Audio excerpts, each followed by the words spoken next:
بسم الله الرحمن الرحيم إن الحمد لله نحمده ونستعينه ونستغفره ونعوذ بالله من شرور أنفسنا ومن سيئات أعمالنا من يهده الله فلا مضل له ومن يضلل فلا هادي له وأشهد أن لا إله إلا الله وحده لا شريك له وأشهد أن محمدا عبده ورسوله صلى الله عليه وعلى آله وأصحابه وسلم تسليما كثيرا أما بعد. Assalamu alaykum va rahmatullohi va barakatuhu. Hurmatli ustozlar va qarindoshlar, bugungi axloq darsimizning temasi rahim shafqat, mehribonlik qilish to'g'risida. Dinning asosi Allohningki va Allohninki xalqining haq huquqini ado qilishning ustiga turidir. Allohning haqqi bo'lsa, Allohga hech narsani shirik keltirmasdan yolg'iz bir Allohga ibodat qilish. Maxluqotlarning haqqi bo'lsa, ularga yaxshilik qilish va go'zal axloq bilan muomala qilishdan iborat. Alloh subhanahu va taolo o'zining xalqining orasida qilgan nihoyatda buyuk katta bir xislat va bu to'g'rida payg'ambarimiz sollallohu alayhi vasallam mundoq deydi. Alloh subhanahu va taolo 100 rahmatni yaratdi, uningdan birini o'zining xalqining orasida qo'ydi va 99 ni o'zining yonida yoshirib qo'ydi. Alloh subhanahu va taolo ilmdan iborat ne'matdan, ya'ni mehribonlik, kuyimchanlik, mehr shafqatni ilgir keltirdi. Bu to'g'rida Kaf surasida Alloh subhanahu va taolo shunday aytadi: "Favajada abdan min ibadina ataynahu rahmatan min indina va 'allamnahu min ladunna ilma." Ya'ni Musa alayhisalom bilan birga bo'lgan hamrosi bizning bandilarimizdan bir bandini topdi. Biz o bandiga o'zimizning huzurimizdan mehr shafqat, rahmat ato qilgandik va uningga bizning huzurimizdan ilm ato qilgandik. Allah subhanahu va taolo mehribonlik, ya'ni mehr shafqat bilan sifatlangan kishilarni yaxshi ko'radi.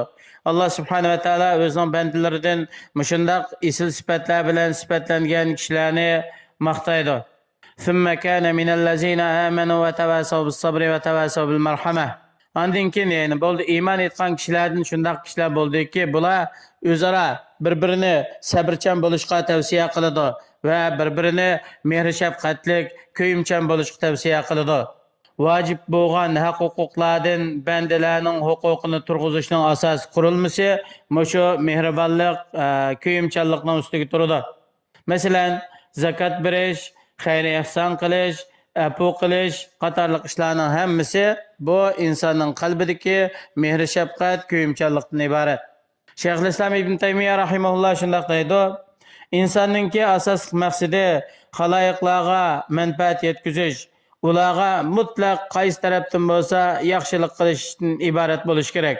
Mana bu payg'ambarimiz sollallohu alayhi vasallam payg'ambar qilib avatgan haqiqiy mehr shafqat, kuyimchanlikdan iboratdir. Mehr shafqat, kuyimchanlik bo'lsa Alloh subhanahu va taolo o'zining bandalaridan xohlagan kishiga ato qilgan Allohning bir ato ihsonidir. Payg'ambarimiz sollallohu alayhi vasallam o'zining avlodlariga kuyinmagan, mehr shafqat qilmay jafo qilgan sahrodan kelgan odamga shundoq degan: "Ava amliku laka an naz'allohu min qalbika ar-rahma." Alloh subhanahu va taolo sening qalbingdan mehr shafqat, kuyinishni tortib etgan bo'lsa, men uni sana qaytarishga ega bo'la olmaymanmi? Alloh subhanahu va taolo o'zining bandasiga har qachon bir yaxshilikni iroda qiladi ekan, bandasining qalbiga mehr shafqat, kuyimchanlikni tushiradi. Huvallazi anzala sakina.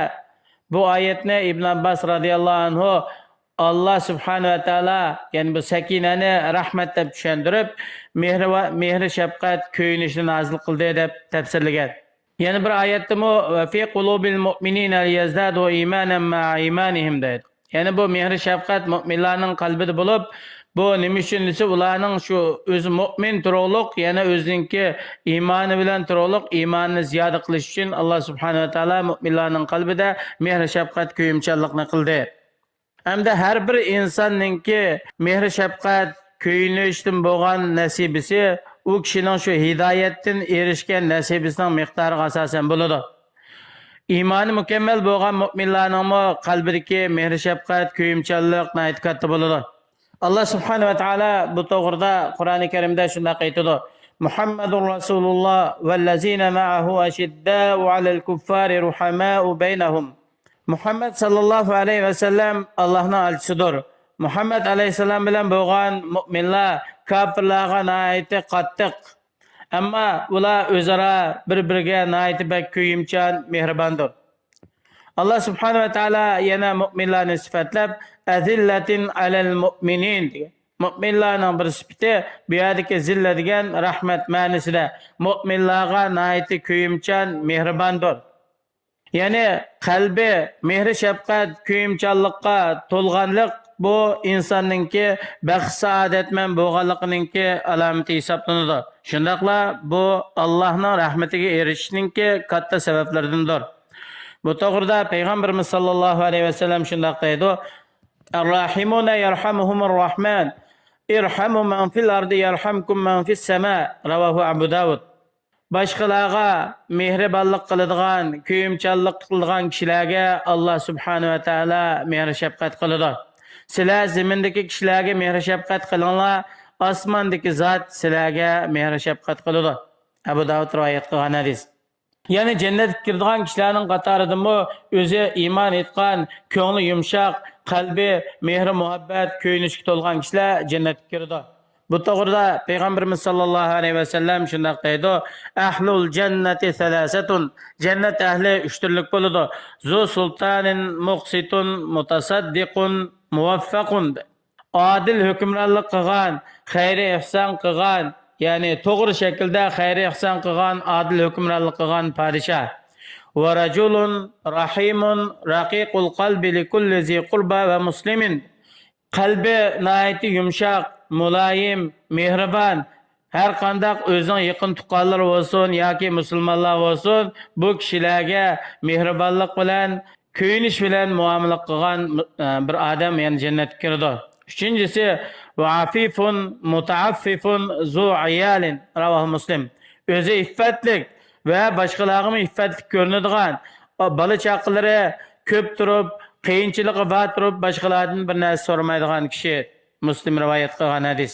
Qalbninki qitib ketishi bu qalbda mehr shafqatninki qolmaganligining ifodasidir. Alloh subhanahu va taolo qalbi qitib ketgan, mehr shafqat ko'tarilib ketgan kishilarni ayiblab shunday deydi: "Summa qasat qulubukum min ba'di zalik." Ondan keyin, ya'ni bular Alloh subhanahu va taoloninki o'likni tirgizishdan iborat bo'lgan kamali qudratini o'z ko'zi bilan ko'rib bo'lgandan keyin ularning dillari toshdan mubaq etib ketdi.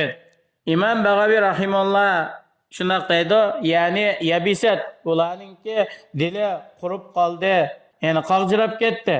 Qalbning qag'jirab ketishi nimadan desa, u qalbdan Allohningki rahmati, mehr shafqatininki chiqib ketishi va u qalbda yumshoqlikninki bo'lmasligidan iboratdir.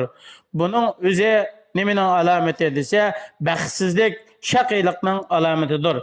Payg'ambarimiz sollallohu alayhi vasallam o'zining muborak hadisida shunday aytadi: "La tunza'ur rahmatu illa min shaqiyin." Ravohu Abu Davud. Ya'ni rahim shafqat, mehribonlik faqat baxtsiz, shaqiy odamdan tortilib ketadi. Ya'ni baxtsiz, shaqiy odamningki qalbida mehr shafqat, kuyimchanlik deydigan narsa bo'lmaydi. Abu Davud rivoyat qilgan hadis. Allah subhanahu va taolo har birimizni shu mehribonlik, ko'yinishdan iborat bo'lgan esil sifatlar bilan sifatlangili muyassar qilsin. Shundaqla Allohning barliq maxluqotlarga, o'zimizningki musulmon qarindoshlarimizga, dindosh, millatdosh, vatandosh, yurtdosh qarindoshlarimizga qo'limizdan keladigan xayr, ihson, yaxshiliklarni qilishga Alloh muvaffaq qilsin. Assalomu alaykum va rahmatullohi va barakatuh.